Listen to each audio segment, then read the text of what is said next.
Hi, everyone.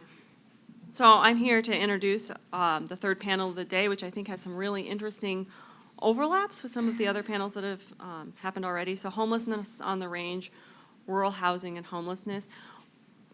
One of the goals here is really to try and understand some of the causes of rural homelessness, the consequences of that homelessness, and then to expand upon some of the possible solutions for rural homelessness.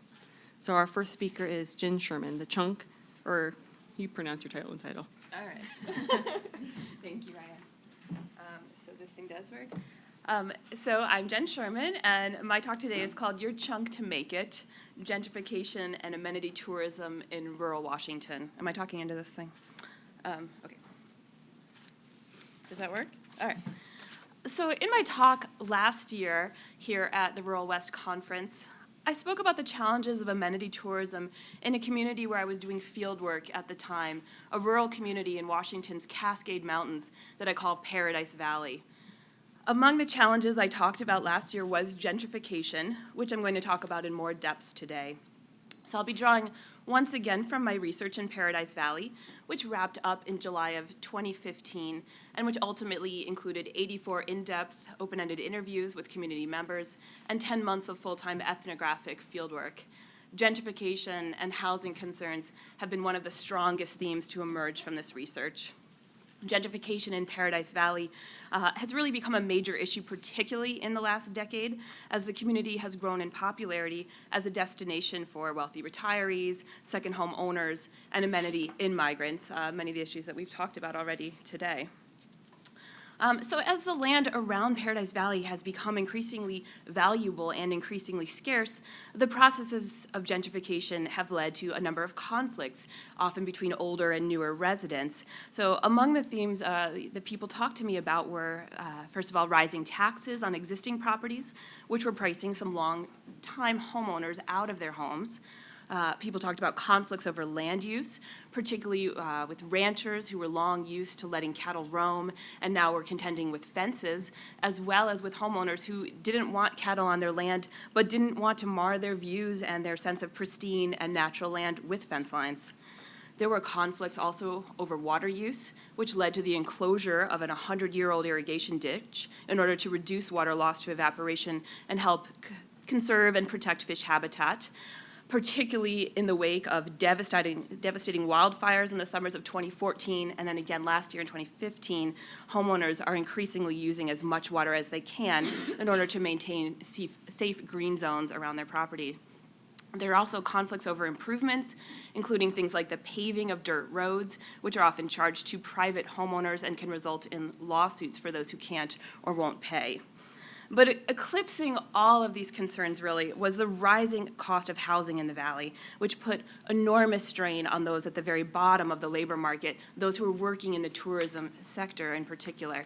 And then with the rental units that were lost to fire in 2014 in particular, affordable housing has become increasingly scarce, reaching more or less epidemic proportions in Paradise Valley.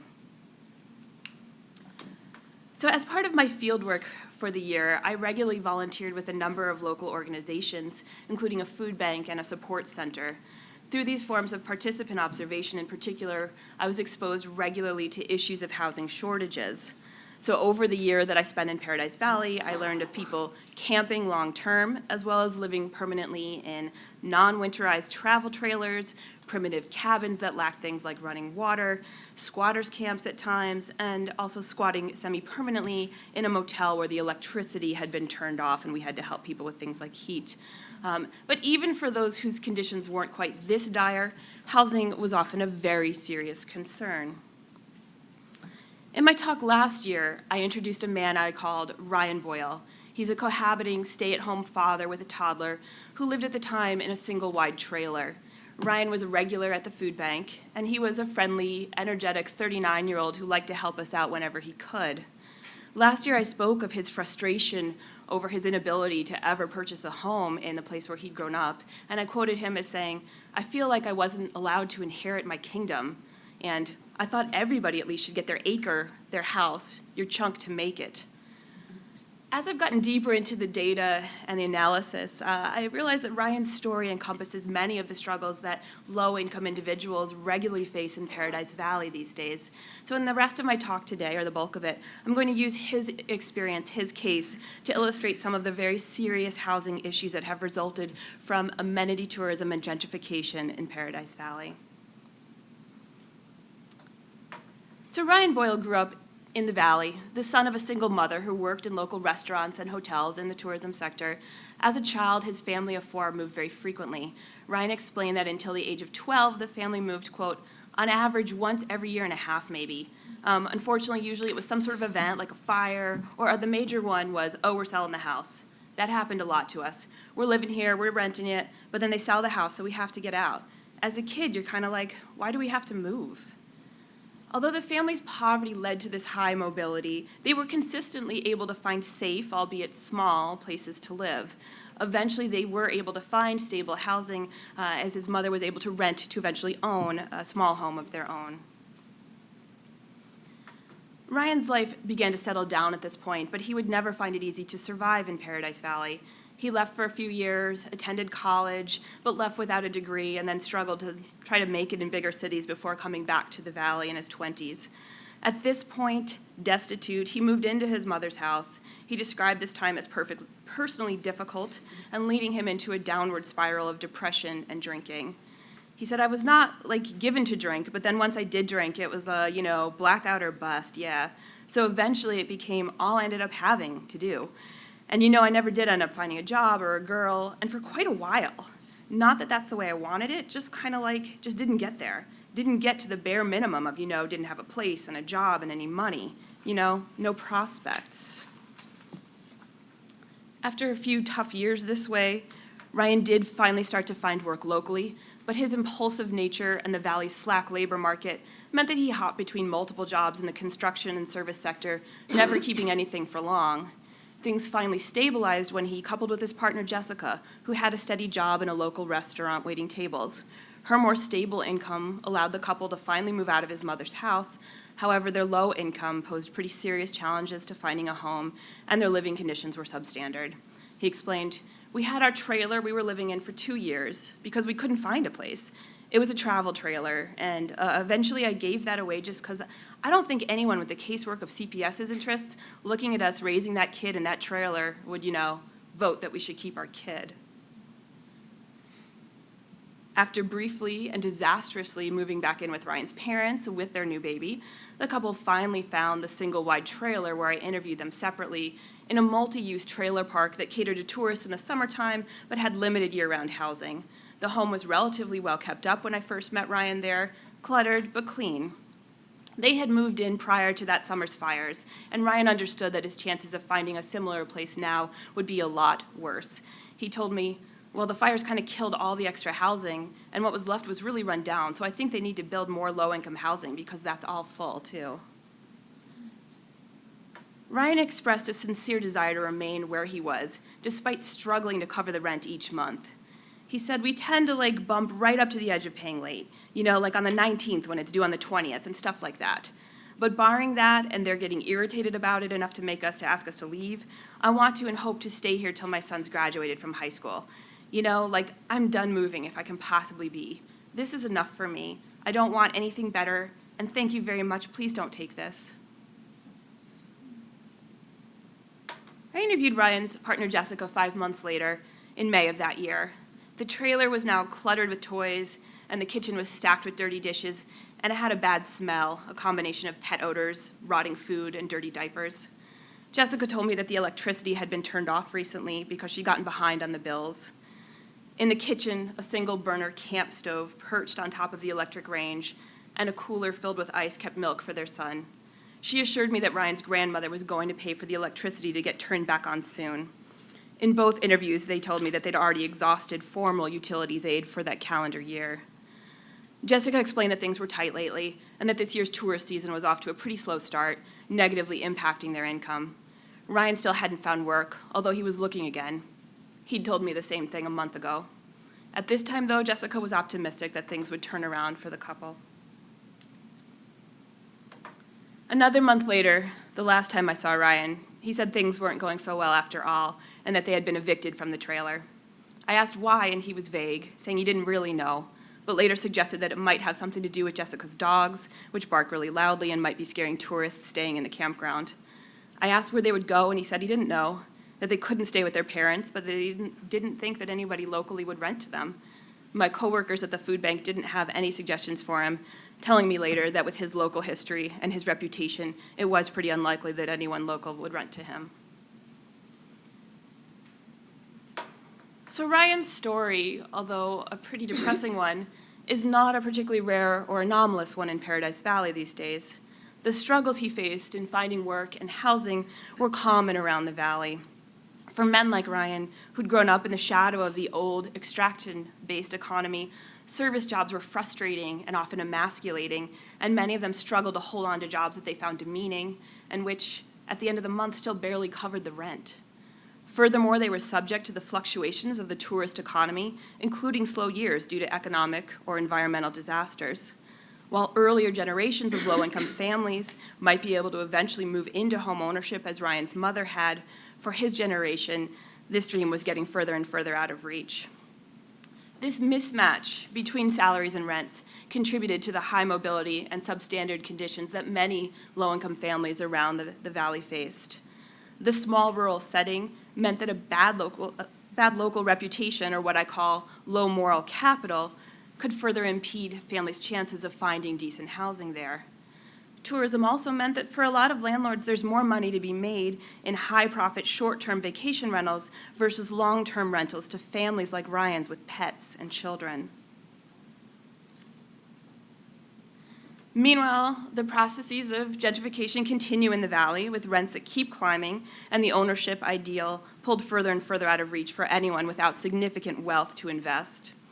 Over my year there, I knew of only 6 new homes that were built specifically to address local housing needs versus those of tourists and in-migrants. These houses, which were originally zoned as affordable, were later started at $315,000 for a 3-bedroom with a shared yard, a price that I, as an outsider, couldn't afford.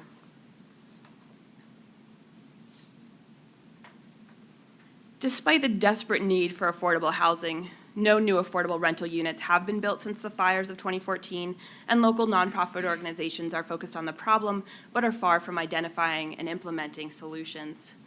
The support center with which I worked experienced a 23% increase in visits from community members looking for support with housing between 2014 and 2015.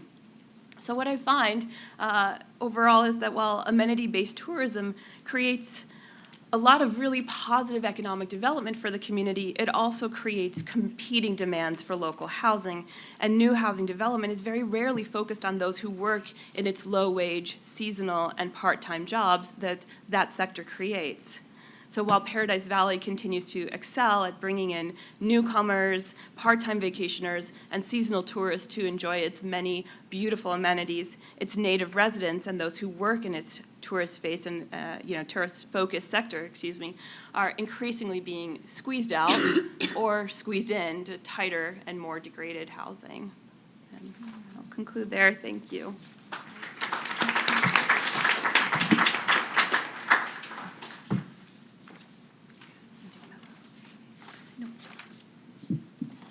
Good afternoon. I first want to begin by thanking the organizers here for yet again hosting such a fantastic and very relevant conference.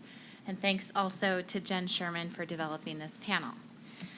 So what I'm doing this afternoon is exploring the ways in which migrant housing insecurity intersects with or is compounded by different migration trends, employment opportunities, immigration policy, housing regulations, industry attitudes, and advocacy efforts, and in 10 minutes. Now, because there's, or 12. Now, because there's so much here, I want to give a very efficient overview of some of the most recent data on migrant labor in the West. I'll then touch on very briefly, some relevant immigration and housing policy, and then bring in some preliminary ethnographic data that I've been collecting around this issue. And there's a pretty important caveat here, which is that I'm currently living in Chicago. So my research has been primarily based on telephonic interviews with farm worker housing and civil rights attorneys and with nonprofit housing advocates. And the majority of these folks are in California and Washington. So this isn't, I can provide a little bit of nuance on those particular states, but I'm going to try and stick to giving a really general overview today. So to give some recent context on migrant labor in the West, there are currently 11.3 unauthorized migrants in the U.S. And while some migrant workers, about 100,000, are here on H-2A and H-2B visas, now these are for seasonal ag and non-ag work, I am including them in the population that I discussed today. A lot of research really convincingly demonstrates that even those workers who are here lawfully and who are guaranteed employer-provided housing experience the same sorts of deplorable and unregulated conditions as their less protected, unauthorized counterparts. And now, while the net growth rate of unauthorized immigrants has actually declined in the past decade, the population has remained essentially stable for the last 5 years. And what have changed are more specific trends. So for instance, while Mexicans continue to make up about half of all unauthorized immigrants, their numbers have declined in recent years. Secondly, while 6 states, including California, continue to account for about 60% of all unauthorized immigrants, the distribution has changed somewhat. So the number of undocumented workers has actually decreased in California, Arizona, and Nevada, while it has increased in places like Idaho and Nebraska. And there is, of course, some state-by-state variance in the jobs that migrant workers accept. So across the West, including California, Colorado, Idaho, Oregon, Washington, the industry with the highest share of unauthorized workers has, probably not surprisingly, consistently been agriculture. Second is typically the leisure and hospitality industry, and then following a different sort of migration, which I'm sure we'll hear more about, namely that of lifestyle migrants, construction. Now, the title of my talk today is Seasonal Work, Seasonal Lives, but in retrospect, I think it would have been better to call it stress and mobility, as these really emerged as the foremost issues in the data that I've been collecting. And when I say mobility, I don't mean following the crops. This is actually a fairly rare form of farm work. Today, nearly 75% of all farm and migrant workers are considered settled, meaning that they work at a single location within 75 miles of their home. It's important to note that the majority of these laborers in the U.S. live with their families. So today, when I reference mobility, I'm actually thinking in terms of a commute. This directly relates to housing and to stress, and thus to another form of mobility, namely the social kind. So it might help to start with a little bit of math. As of 2011, the median average wage for farm workers and laborers in the U.S. was $8.99 an hour, and those in the leisure and hospitality industry make about the same. So it's no surprise that migrant laborers are very easily and quickly priced out of the markets in which they work. The Napa Valley, for instance, or as Leah Schmaltzbauer has so compellingly documented, Bozeman. What this means is that some of the individuals who say work in the Napa Valley are actually commuting from their homes in the Central Valley, and this is about 2 hours or more each way. And this is where we have to think about legality. So roughly 50% of hired crop farm workers are not lawfully authorized to work in the U.S., and so you can understand how if you're driving 4 hours each day in what is probably not a very reliable vehicle and potentially without a driver's license can be fairly stress-inducing. And as so many individuals shared with me, the housing in which these workers live with their families is another significant source of stress. One civil rights attorney gave me a long list of what many of her clients experience. Quote, "There are holes in the walls, bad electric, and mold. They have unequal municipal services, and some don't have water. There are communities adjacent to toxic waste dumps. Their air, water, and even the ground they live on is poisoned. Some," she continued, "are homeless. They live in irrigation ditches, cars, and fields. There are also farm worker labor camps. Some farm workers will live 10 to a room in tool sheds or in mobile homes with bad water, sewage, and no electric. Now, significantly, while more research has begun documenting these realities, much of it focuses on just one aspect of housing precarity, say pesticide exposure. Some of the more nuanced, though no less impactful conditions have yet to receive substantial attention. So consider, for instance, farm worker tent communities like those in central Washington. As one fair housing advocate shared, some laborers, like those who are harvesting cherries or asparagus, often camp in areas without access to potable water, cooking facilities, or toilets. And not only is this potentially a serious public health issue, but in Washington, these folks may be camping in state or federal forests and cooking over campfires during a dry season. So you can see where I'm going with this. In this case, you have the health of individuals and the health of public land as really contingent on one another. Now, in addition to the stress of general housing conditions, a number of scholars have begun studying the combined stress of social exposures and simultaneously social isolation. So here I'm talking about the stress of overcrowding and noise, say if 2 migrant families double up in a mobile home, alongside the isolation of living in segregated housing. And finally, to wrap up the whole gamut of stressors, consider the general stress of deportability, as well as the stress of more localized structural discrimination against migrant families. So this includes workplace raids, racial profiling, and housing discrimination.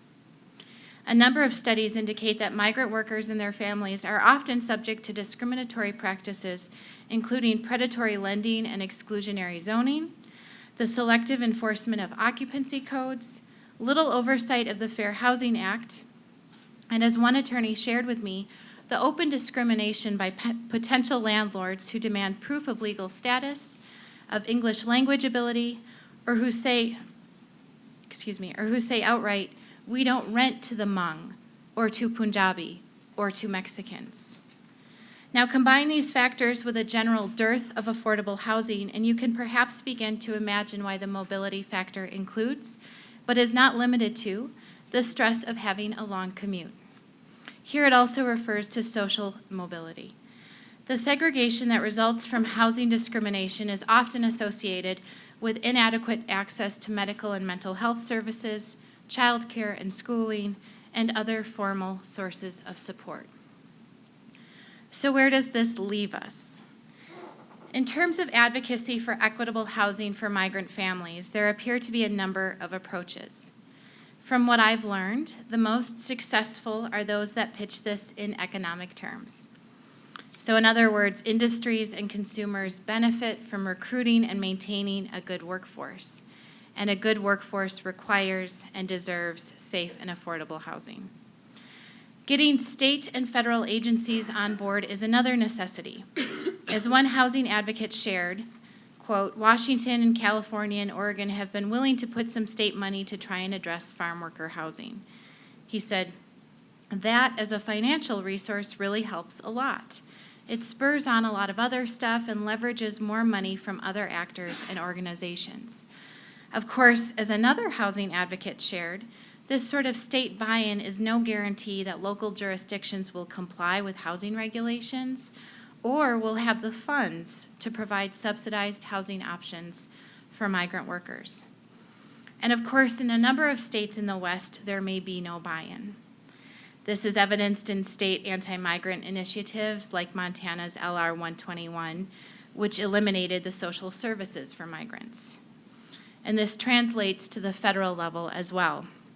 So as many of you know, a legal challenge to Obama's executive actions on immigration reform will likely be up before the Supreme Court next month. And this challenge was put forth by a 26-state coalition, which included 8 Western states. I mention this because when we're talking about stress and mobility, the overall political climate of a state or a region has enormous implications. And I want to end here, and I'm ending with this sort of ambiguity that I'm not satisfied with, And not only is this because as a researcher I want a really clear, smart conclusion, but also because this ambiguity is, I think, largely the reason why migrant housing precarity has not been addressed in a comprehensive, coherent, and equitable way. In even my most preliminary research, this issue has emerged as, or has been framed for me as, a matter of social justice, housing rights, civil rights, or human rights. It is about public health, or perhaps it is about the health of public land. To some, it concerns public safety, and to others, occupational safety. And from yet another perspective, it has everything to do with immigration policy, policing, and reform. So it is meaningful at the federal level, the state and local level, in the housing development, and in the car that someone commutes in, or the car that someone lives in. And I'll end there. Thank you.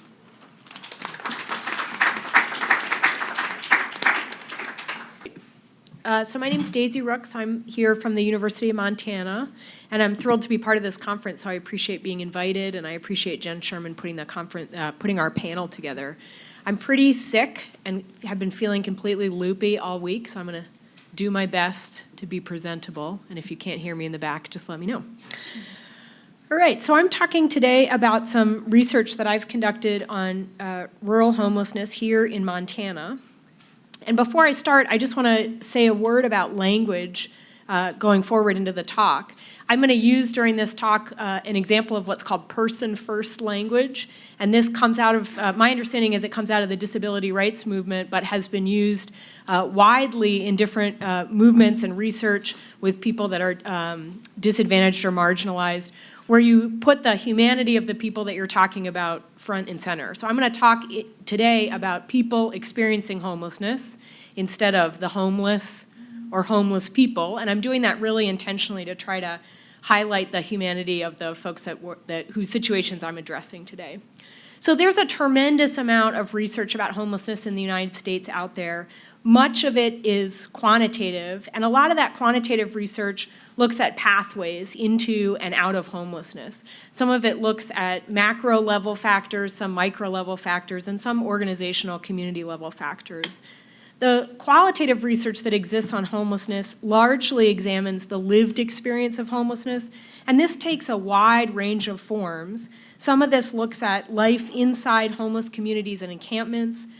There's a really interesting strain of research about sort of collective action and social movement activity among people experiencing homelessness. And then there's a significant amount of research about interactions between people who are housed and people who are unhoused. A vast majority of the research on homelessness in the US that exists is very urban in nature. The data has been collected largely in urban areas. And this makes sense for two reasons. One is, by some 2010 national data, about 77% of people that are experiencing homelessness in the US do so in urban or mixed urban-suburban areas. And it also makes sense for qualitative researchers from just a logistical perspective. If you're interested in studying sort of a sub-community or subgroup of people that are homeless, or you want to embed yourself in a community for a year and do research and interview and meet hundreds of people that are homeless, it would make sense to go to a high-density area in order to collect that research. So there is a lot of research on rural homelessness, but much less and a less rich tradition than on urban homelessness. So I would argue, and I think everyone on the panel would agree with me, that it's really important and timely to study rural homelessness for two reasons. One is that rural homelessness is on the rise, been on the rise since the 1970s.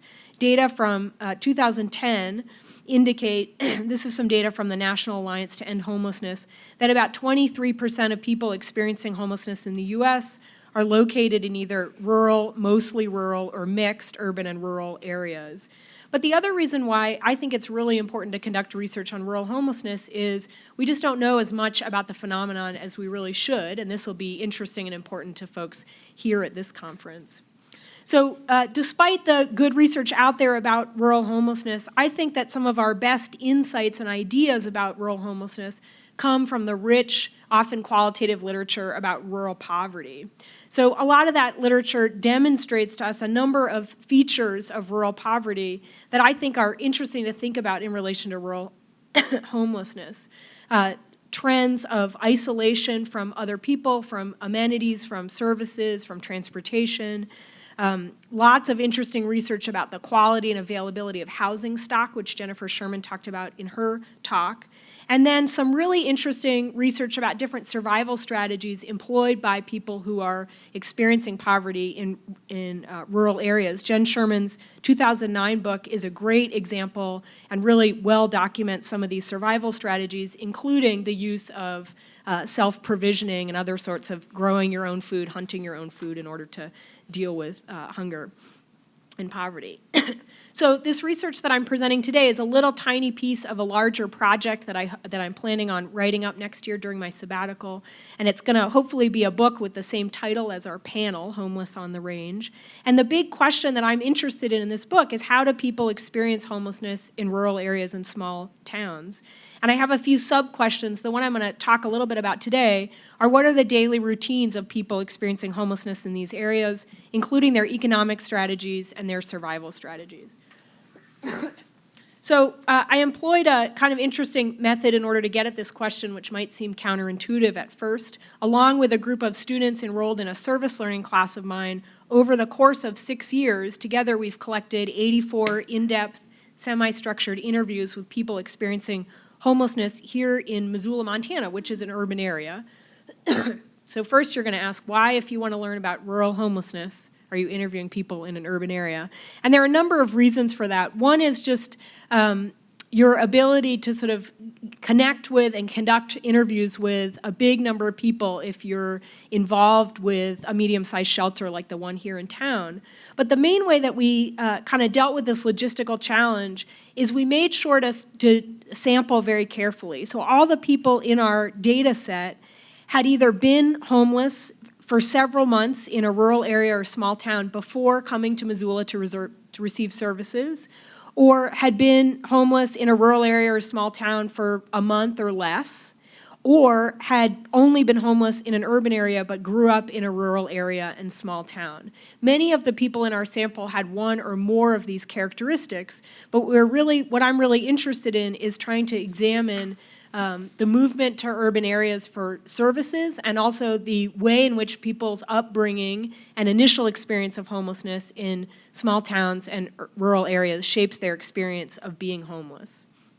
So for the larger project, I've sort of identified some preliminary findings about access to services and this larger question of migration to urban areas for services. I'm interested in towns and rural areas. What I'm going to talk about today is the third theme, which is really narratives about people's pride in their ability to survive. And like the rural poverty literature and Jen Sherman's research in particular, I definitely saw some examples of people talked about self-provisioning, hunting especially, to try to take care of themselves and survive.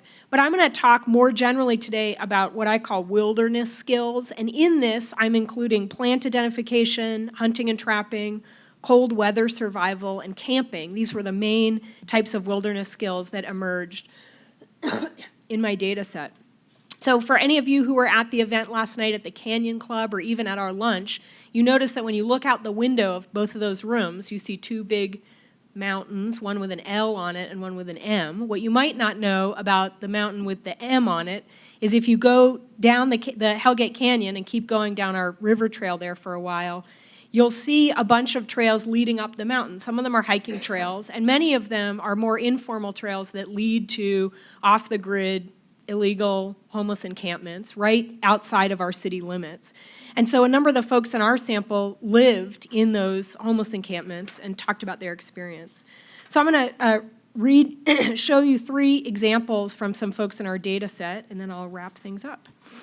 So certainly people in our data set talked about plant identification, hunting and trapping, some of the self-provisioning activities that have been well documented in the rural poverty literature. So this first quote is a woman, I'm using pseudonyms, named Nellie. She's married, she has 3 children ranging from teenage to early 20s, and was living in a transitional housing program in town for about a year when she was interviewed by a member of our team. Here's what she said about these activities. My kids know very well how to live if the times get tough. They're very wood smart, as well I am. I thought I taught them different plants, different berries, what to use, what to trap, how to hunt and stuff. I mean, I trained my children very, very well to where if you need to, go to the mountains. You're safer there. The world is not all about your friends. It's about survival. You have to know this. They hated me for it over the years, but now that they're older, my 14-year-old said, "Mom, I'm so glad you taught me this," you know? So another theme in the arena of these wilderness skills that people talked about, and one that's particularly relevant to Montana, not just Montana, but certainly to Montana, is this idea of cold weather survival. And the discussion was not as much about having like the right gear. I bet in this room, if we talked about what do you need to make it through the winter, everyone would talk about your gear that you have. And certainly that was part of the conversation. But among this population, really the discussion was about skills, cold weather survival skills that people had gained over the course of their lifetime. So May, a woman who between herself and her partner had 5 kids and 5 grandkids, was somebody that used a lot of the ancillary services at the shelter in town but didn't stay there overnight, had stayed there for about a week once when she was ill, but otherwise lived up in the woods on that M mountain around the way. So May says this, "The winter gets cold." This is the understatement of the year. Okay, "I remember when I first came here and M," this is a friend of hers, "was telling me about how he was camping on the mountain and everything. And I thought, man, there's no way I could sleep on the mountaintop in the snow and everything. And then this past winter when I did it, M was like, 'I can't believe you've done it. You're one of the toughest women I know.' And I'm like, well, thanks.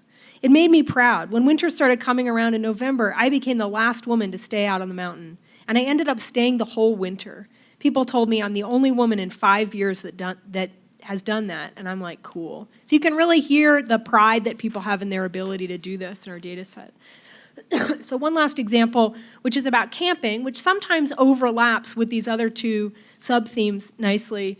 But a lot of times when the people in our data set were talking about camping, they really talked a lot about camping with their kids, and not in the sense of a week or a 2-week-long vacation in Glacier, but really being evicted from their house, losing a place to live, and moving into a legal or illegal campsite with their kids for months on end in order to take care of them. So this is Nellie again, who we heard the first quote from. She was talking about a previous time in her life. "We ended up with no work, and so we ended up being evicted. I was very ill, and I told them," this is her family, "the only place I have left is these mountains, because I'd lived there before being homeless with my kids. Camp gear is a major priority of survival, and that's what I have, is tons of camp gear. Probably about 4 years of my life I've lived in these mountains with my kids. I've been in shelters before with my daughter when my first daughter was younger. I swore I'd never, ever go back to a shelter ever again my whole life. I wouldn't. It was so scary. I'd rather be in the woods where I'm safer than having to deal with all that." And what I really think is interesting about this last quote is this person is really trying to compare her sense of safety in a shelter that has a roof, that has heat, that has a bed, that has a place to stay, and 3 hot meals a day, with sleeping outside. And I think it gives you some good insights into some different experiences and perspectives of people that have been homeless in rural and urban areas. So just to wrap up, a few things are interesting to me about these narratives about people's survival strategies in our data set. One is that while they do mention self-provisioning, they're really much more focused on wilderness skills, and especially talking a lot in their interviews about cold weather survival. You see in just these 3 quotes a lot of people's pride in their skills, talking about themselves in a very prideful way, and also the quote from our second speaker, this idea of transmitting those skills to their children. Many of these folks were homeless or lived in extreme poverty as kids and assumed that their kids were also going to have that experience or go through a really hard time, and they wanted to give them the skills that they needed in order to be able to survive, and they saw that as these wilderness skills. When in the larger project, when I really get into the data analysis in depth, I'm going to really explore some factors that might be shaping these narratives. I'm going to think a little bit about the role that identity management might play. To what extent are people in their interviews presenting a highly edited or specific version of themselves that they want the interviewer to think of them as? I'm going to talk about this phenomenon that's been well documented in the qualitative research on urban homelessness called fictive storytelling, which I can say something about in the Q&A if you're interested. And I'm really interested in thinking about how people's rural backgrounds and their lives growing up in rural areas might shape their experience of homelessness in urban areas in specific ways. So just some lingering questions that I have. I don't like to end with a set of questions, but that's what I'm doing today because I'm at a very early stage in this research. I'm interested in what are some other similarities and differences between rural homelessness and rural poverty. I sort of pointed out the self-provisioning point, but I think there are more.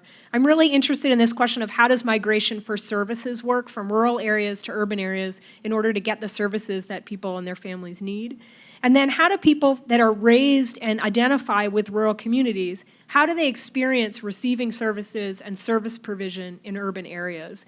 And I'm operating from an assumption that their experience is going to be different than people that grew up in urban areas, but I'll wait to find out what the data tells me. So thank you so much.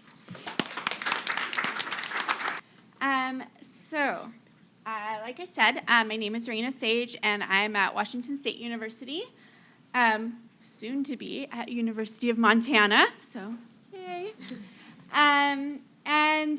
The title of my talk is, I would love to grow my own food, and I'm looking at the intersections of inadequate housing and food insecurity.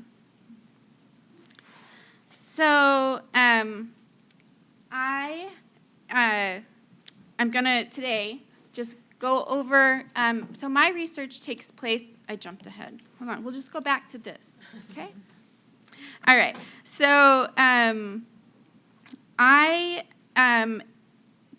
mainly look at food insecurity, and as Daisy said, this intersection of housing and poverty, and because food insecurity and housing problems don't happen in a vacuum, and they really interact to create, and housing situations do influence people's ability to solve their food insecurity issues. And so I am, nervous.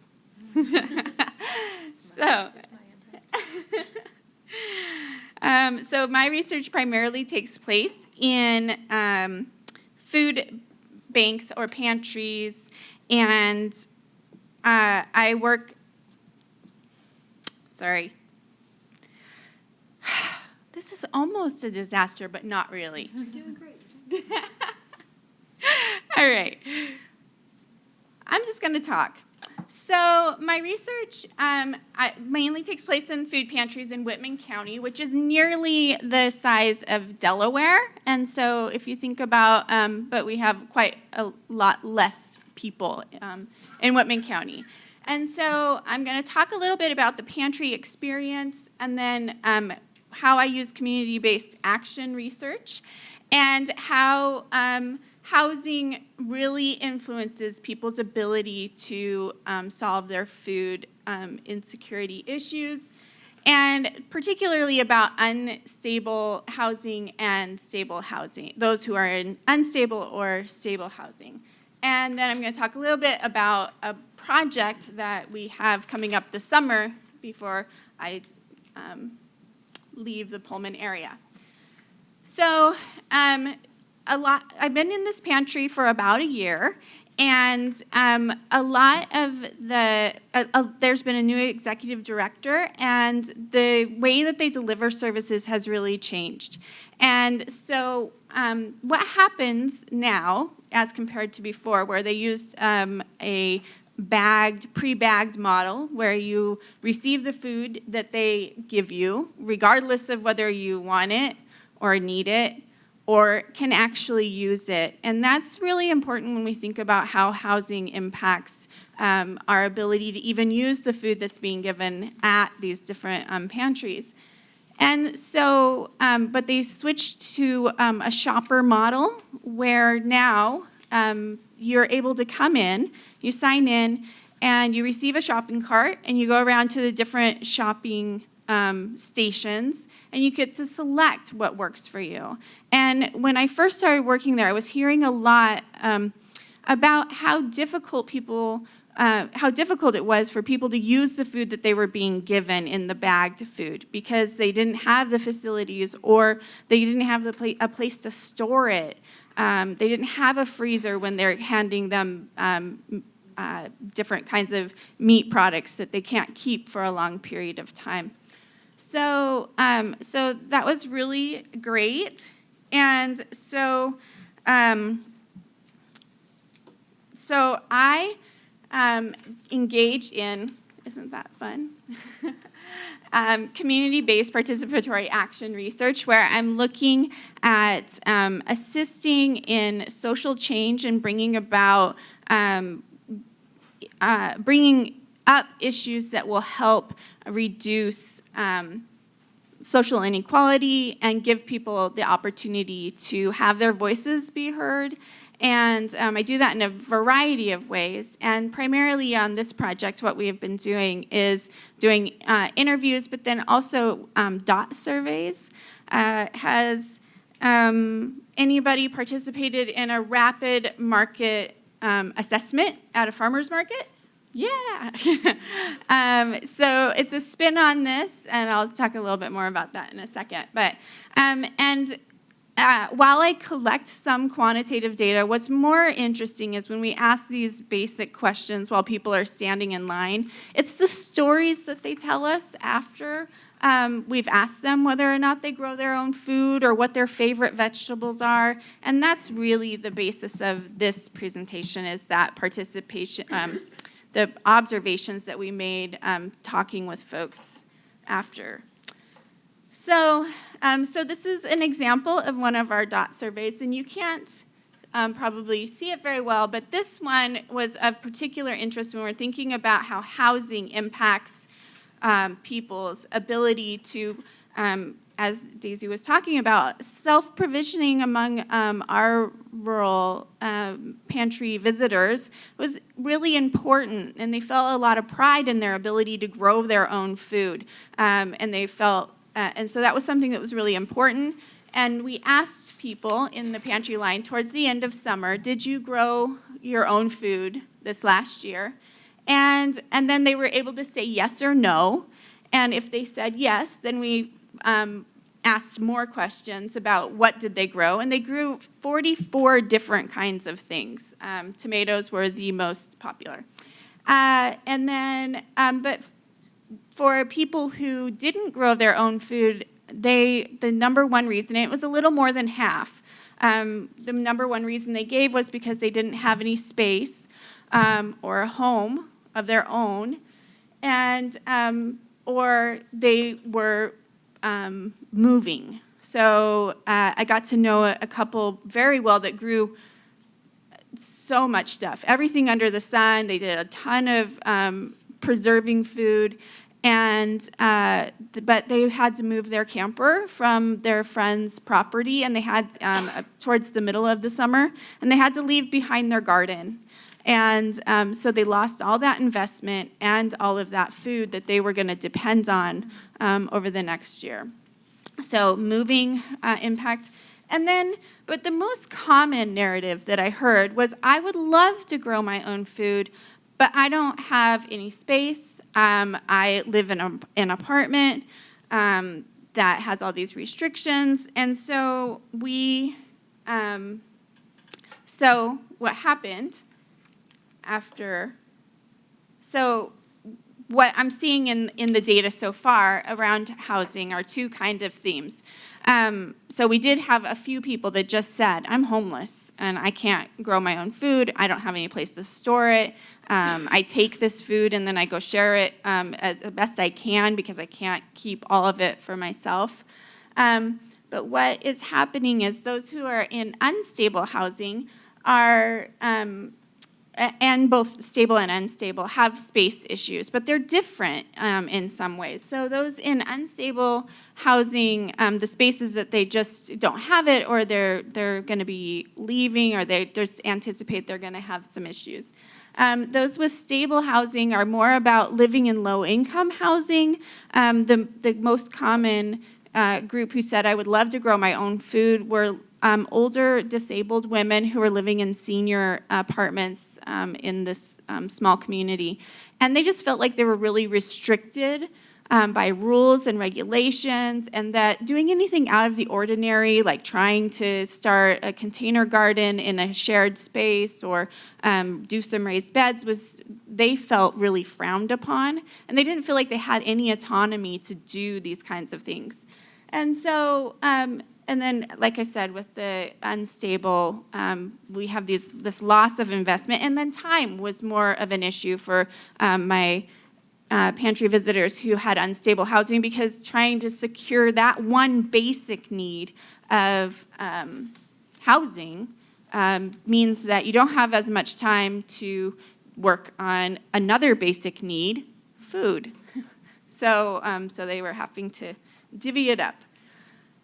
So what happened after we collected this basic information? I was talking with the executive director and a group of pantry volunteers and visitors, is that we decided, they asked, if we could start some kind of pantry-based garden club or group. I don't know what it's going to look like, and it's specifically going to target those who are in the stable housing in the low-income senior living space. And so we're going to define our goals based on what they are interested in accomplishing, probably bring in some master gardeners. They're interested in learning more.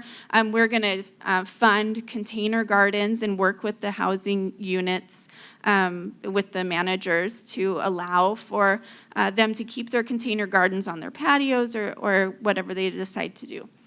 So, and then we're also going to incorporate a research method called photo voice, where you provide participants who become your co-researchers with cameras, disposable cameras, where they take pictures over the course of the summer that really highlight their the challenges and the strengths that they experience around poverty, housing, food, medical care, and then we come back together and we develop the cameras, and then we come back together and they select the photos that they think best represent their stories.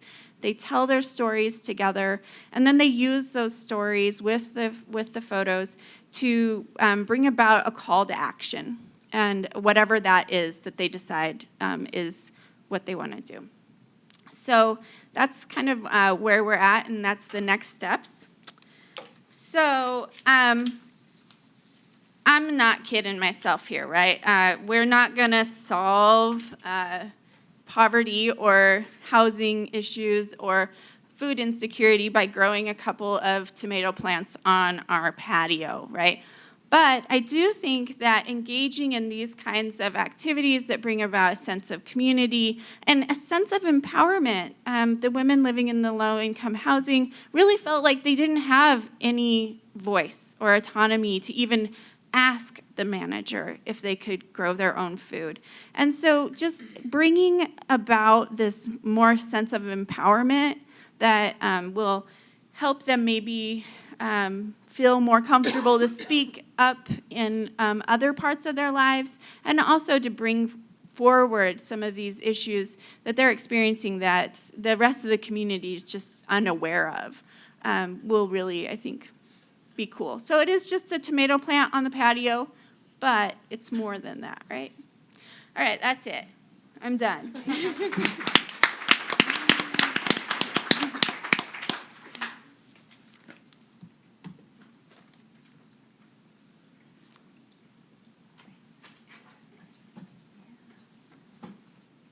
I thought you all really brought attention to an issue that often doesn't get discussed very much when we talk about rural issues. When we think about people's deep connection to rural places, particularly intergenerational connection, I think it makes this kind of homelessness particularly painful to think that you would be homeless in a place that your parents or grandparents were able to find a sense of place for a long time. I know we're going to open this up to questions. I thought I would start with the first question.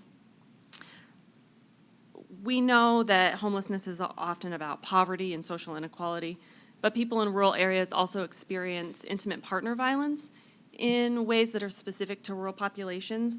Did you find a relationship between intimate partner violence and rural homelessness among rural people?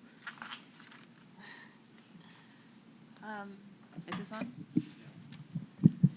I've seen that relationship unfold in so many different ways over the course of my research.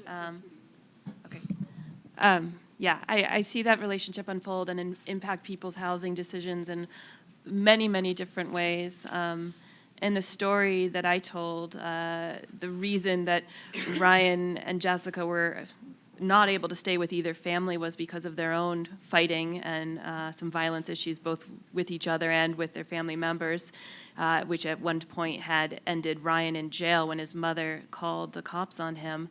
But that was one version of the story. I also talked to people who were afraid to break up with a relationship because they had nowhere to go and couldn't afford to live on their own, and so stayed in relationships that were maybe marginal or questionable, as far as their own personal safety because they didn't want to be homeless.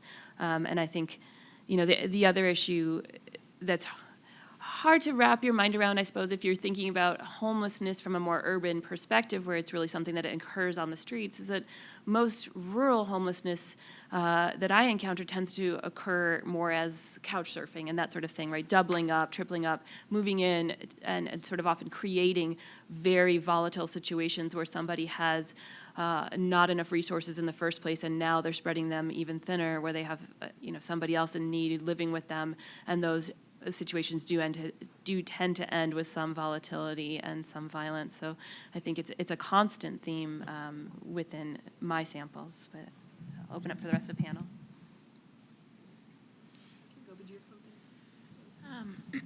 I'll just add, on this end, I think a lot of that is often connected to the sort of industry that people are working in.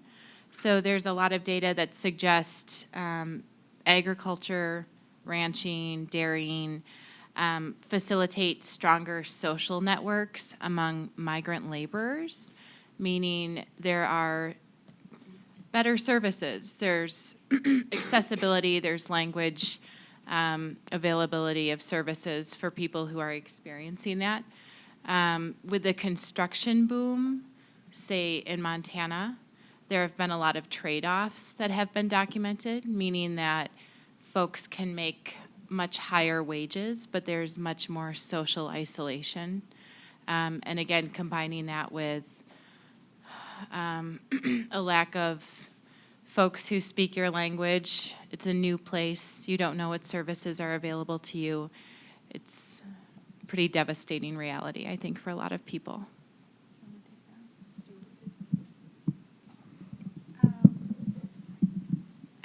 Well, I was just going to say that what I have seen with our organizations that I work with in Whitman County is that we just don't have enough services. And I know this is a problem in urban places as well, but we really have one option. And it's just not enough. And then if people have a criminal history of their own, they're not allowed to access a lot of the services around housing. And even if they're experiencing violence at that point. So,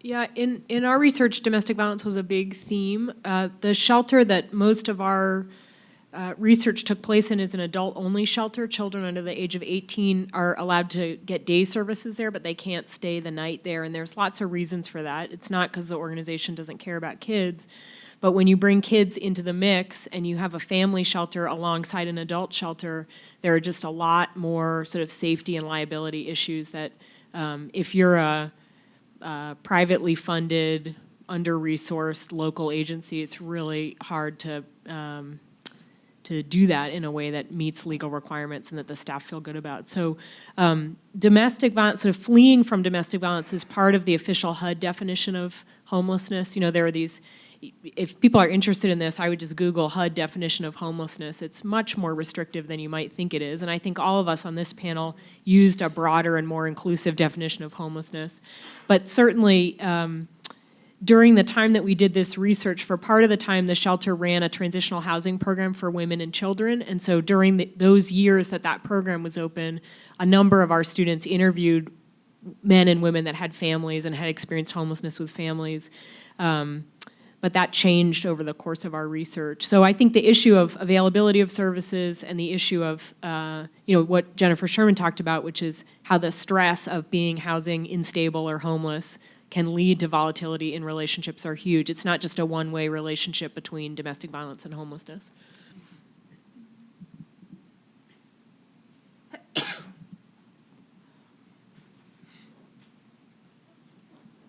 In that regard, not just the domestic violence thing, but I remember seeing a program on TV, Frontline or something like that, that was talking about the issue of rape in in the farm worker community. I don't know whether you found that in the interviews you did, adding greatly to the stress of the families there.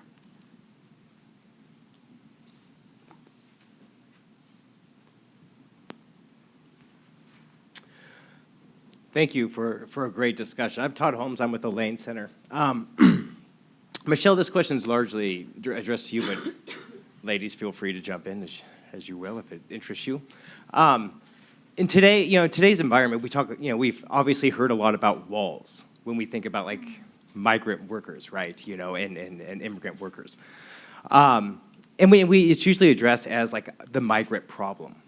But here, I think, as a historian, and particularly, I think your discussion really highlights, everyone's did, but particularly yours, Michelle, that it's really not really a migrant problem, it's a migrant reality. I mean, if we think of, Carrie McWilliams in 1939 wrote Factories in the Field, which talked about migrant farm workers, right? We look at, Cesar Chavez and the movement and the farm worker movement in the 60s, 70s, 80s, up till now. But we're still really confronting the same problems over and over. And it's not now just in agriculture. We see it in construction. We see it in the hotel industry. I just wanted to hear your thoughts that on a variety of levels, not just advocacy groups, but also as well even on the state and federal level. Does the discourse really need to change? Do we need to stop thinking of it as, we have migrant workers. That's a migrant problem. Instead of, listen, this is a migrant reality. I mean, we have a workforce, of documented and undocumented workers who are working in these trades. I don't think it's a migrant problem or a migrant reality, but just a reality, right? It's something that we're all, in different ways, complicit in that we like to be able to afford our food, And I'll tell you, I really worked hard for this presentation. There was a lot that I just didn't know, and I hadn't ever really read the specifics in immigration reform, like really digging into the policy recommendations. And they make a lot of sense. And I'm not, I'll tell you something that's anecdotal to where I'm living right now, which is north of Chicago, and I teach in Wisconsin. And so just by virtue of growing up on a farm in Wisconsin, I'm interested in those issues.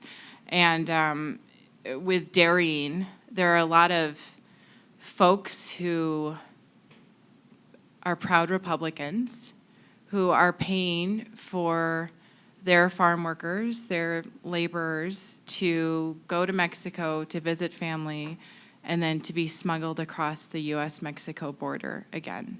They're paying for that, and those are really incredibly dangerous journeys. And I say that because I feel a great deal of empathy for everyone at every stage, including that farmer, that person who owns that farm.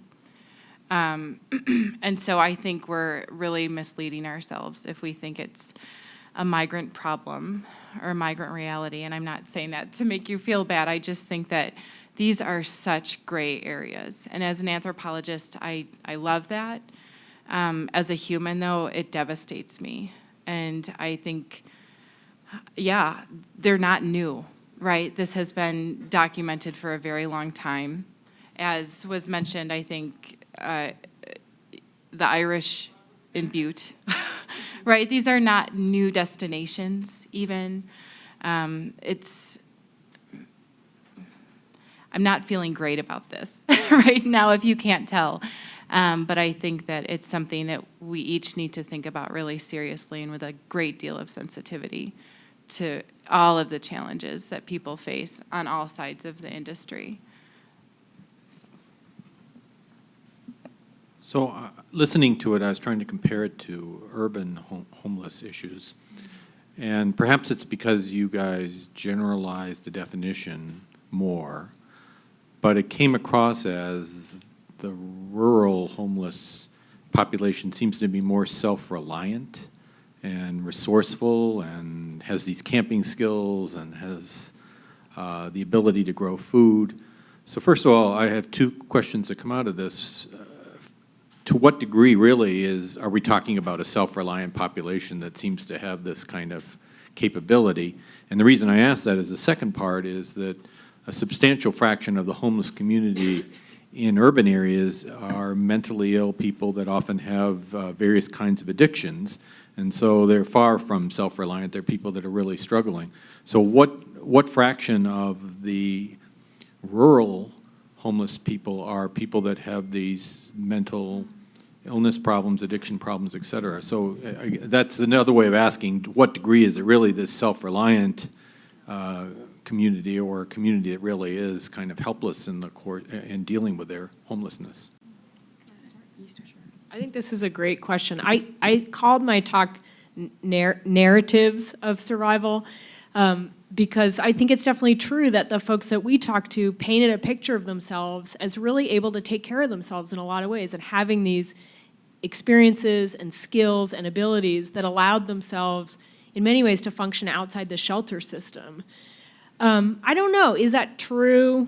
Is it factually correct, or is it a story that folks tell about themselves, especially when being interviewed by people affiliated with a university? With qualitative research, oftentimes it doesn't really matter if it's true or not. The story and the repetition of the story and the content of the story, if told over and over and over again in a setting, is just as interesting as sort of fact-checking the qualitative researchers. I mean, maybe you guys would disagree. Sometimes we fact-check, but often we don't, because you learn just as much from listening to how people present themselves than you do the reality.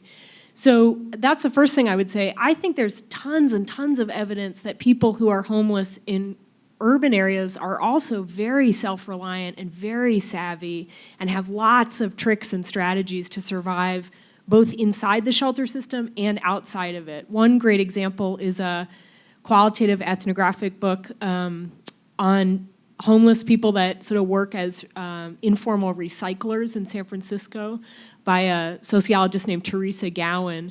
What's the title of that book?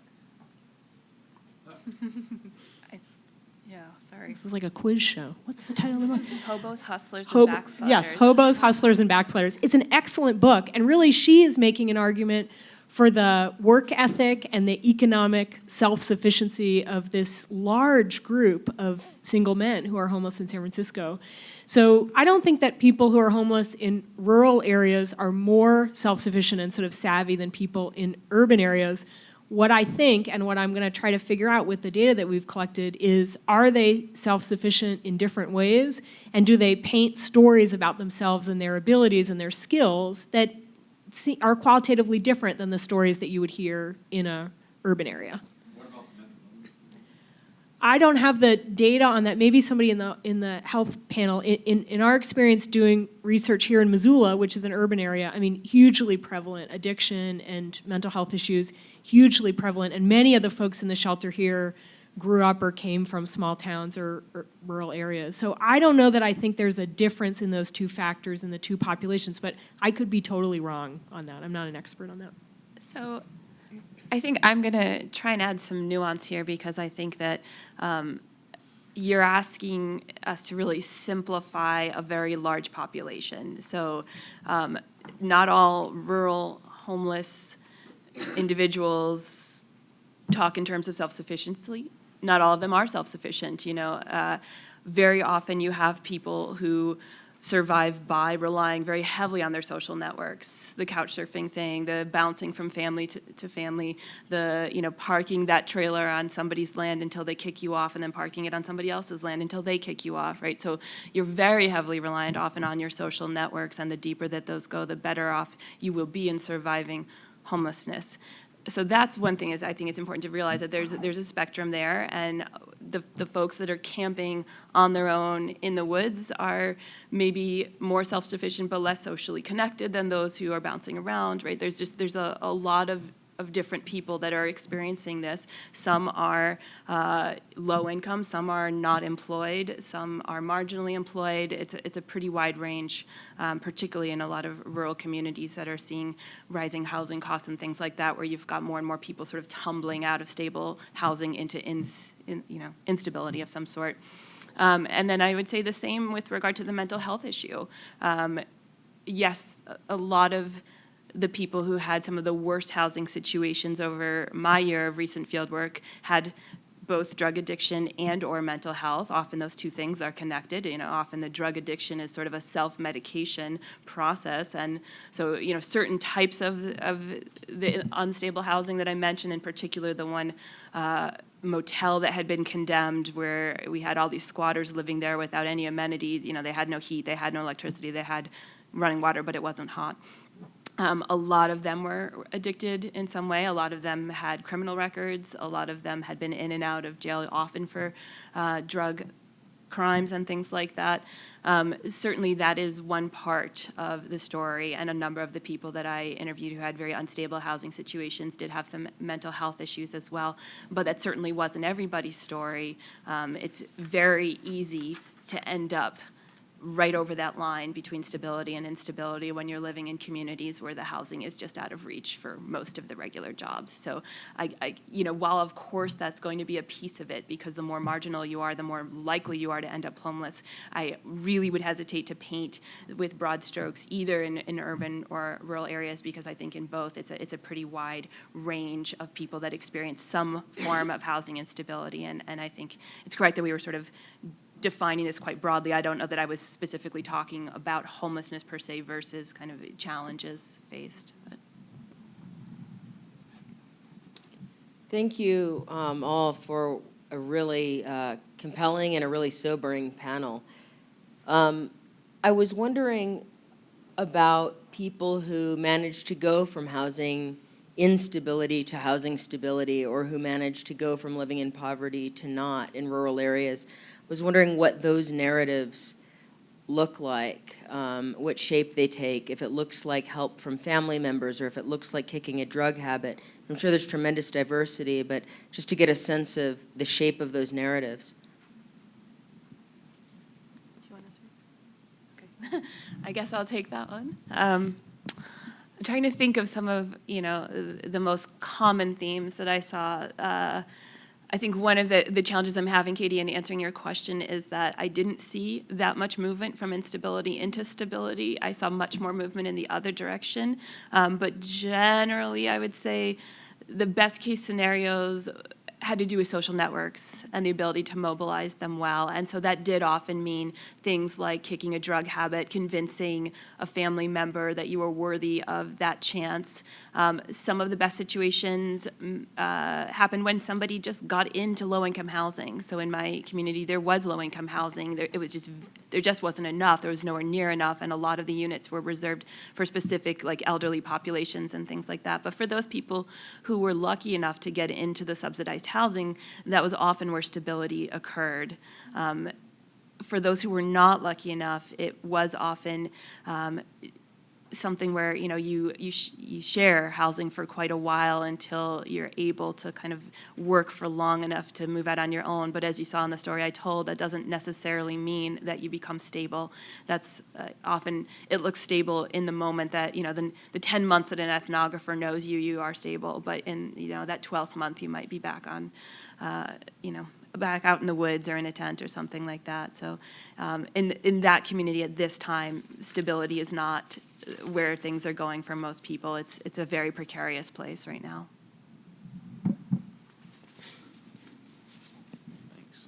Thanks.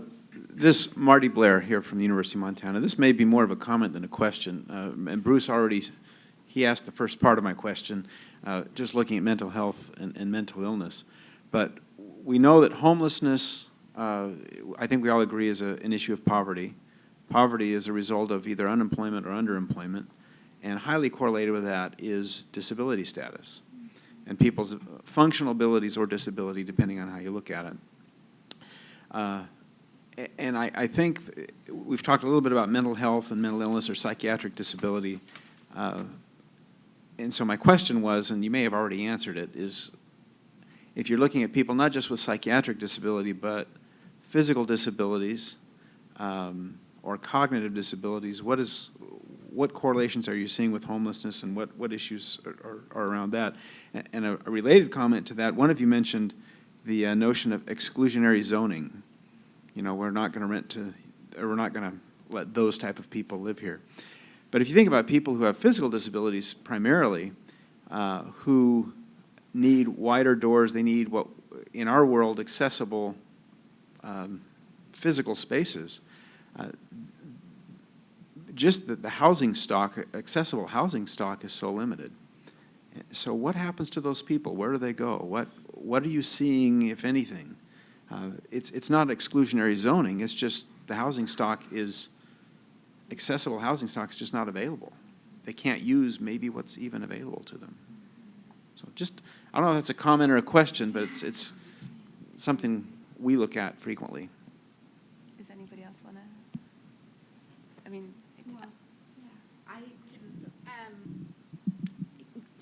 I mean, yes, right?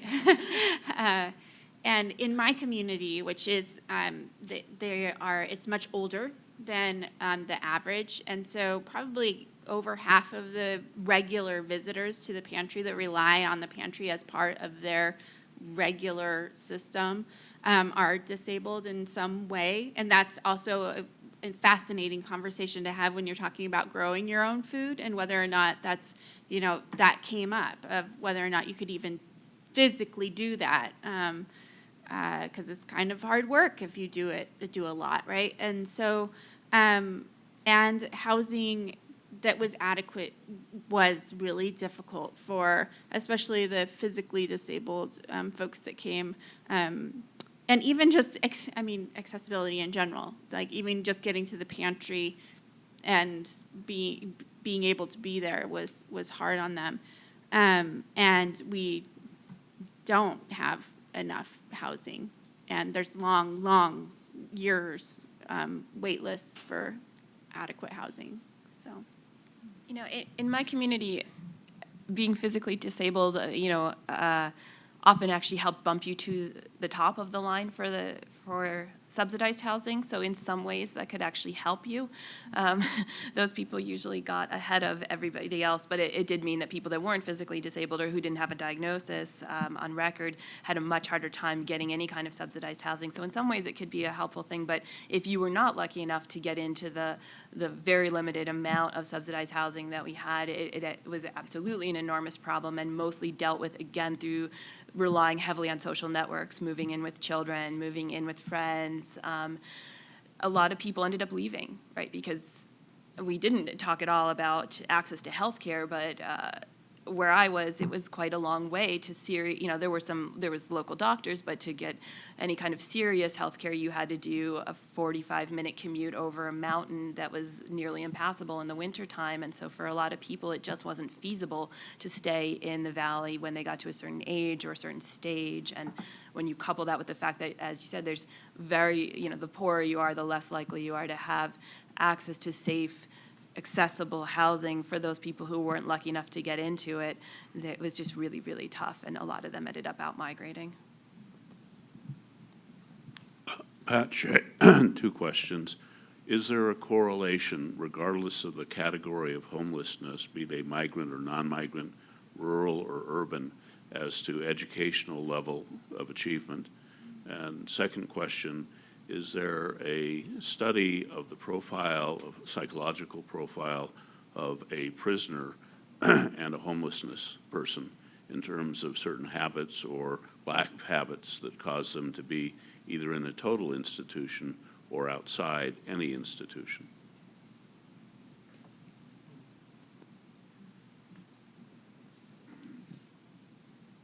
As a qualitative researcher, I'm always hesitant to answer correlation questions because we don't have that kind of data, and that's not necessarily how we think.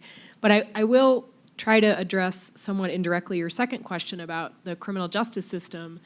I think there's a huge relationship between the criminal justice system and housing instability or homelessness, less in terms of sort of habits or psychological profiles, and more in terms of the limitations on your ability to secure employment. And as Raina said, your limitations or prohibitions on your ability to get into subsidized housing, Section 8 housing, if you have a felony on your record. So I don't think there's anything different necessarily about people that are homeless. Like, are they more likely to have, to be involved in criminal behavior? I don't think so. But I certainly think that many people find themselves in very precarious housing situations when they come out of prison or the criminal justice system, because that mark on them really makes it a lot harder for them to get into services or get into employment. So we saw a lot of that in the data that we collected. I don't want to say it's like a statistically significant correlation, but anecdotally, yeah, we saw a lot of that. And there's lots of great research that documents quantitatively the relationship between the criminal justice system and housing issues. And I mean, all of these things are correlated with poverty. All of these things are correlated with poverty, right? Education level is correlated with poverty. Karen Adams from the University of Montana.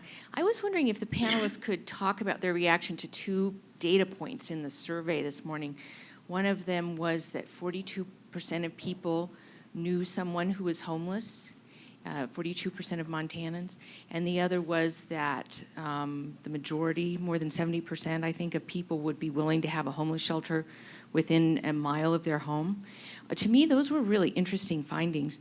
And when I first saw the one about 42% of people know a homeless person, at first I thought I would have said, no, I don't know a homeless person. But I've been thinking this morning that I actually have 2 graduate students over the last couple of years who I know who have been homeless here at the University of Montana.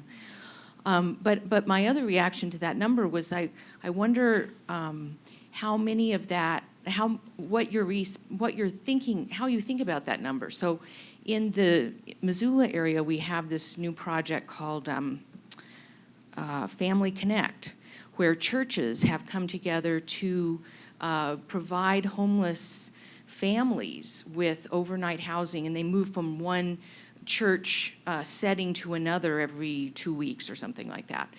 And so I was sort of wondering how you would interpret that number. Do you think that that 40% of Montanans know someone who's homeless because half of those people are serving homeless people? Or do you think that those 42% of Montanans actually have some ongoing personal relationship with people who are homeless? Thank you. I'm going to answer that question, I guess, as a Montanan. When I told my friend that I was doing this, my best friend, she said, "Are you going to tell him my dad's living on my couch right now?" And one of my siblings and all 4 of his children have been homeless in this state.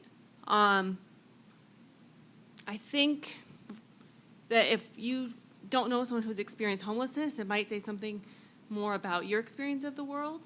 And it's not necessarily surprising that, lots of us in here maybe don't know people who are homeless, but I think it's a really salient issue. And for what it's worth, both the people I know who've experienced homelessness were people who lost their ranches during the farm crisis in the 80s. So they lost their ranches and had no skills and have ended up homeless because of that.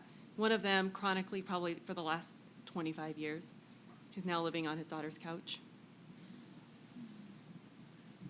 Karen, my memory of that, and Chris, you can correct me, my memory of that slide from this morning said, sort of, would you be willing to live within a mile of low-income housing? Did it say low-income housing or a homeless shelter? There are 2 questions. One has to do with building low-income housing and the support for using government funds for low-income housing.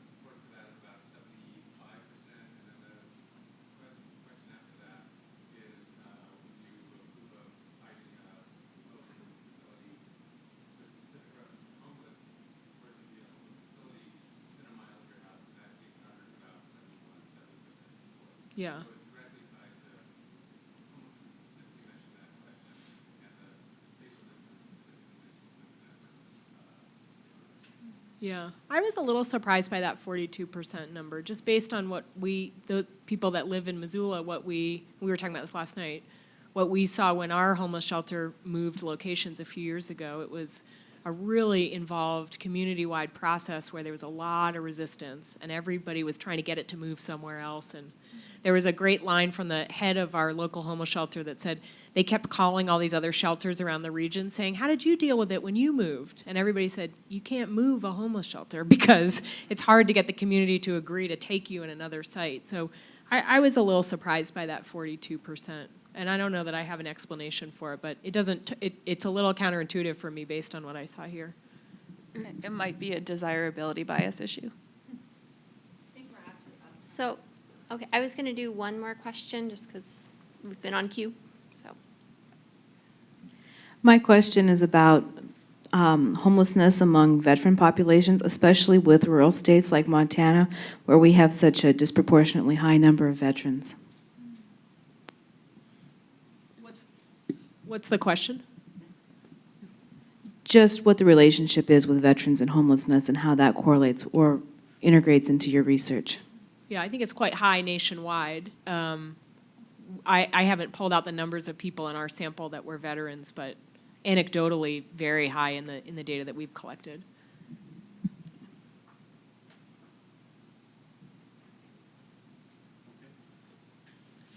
Thank you so much.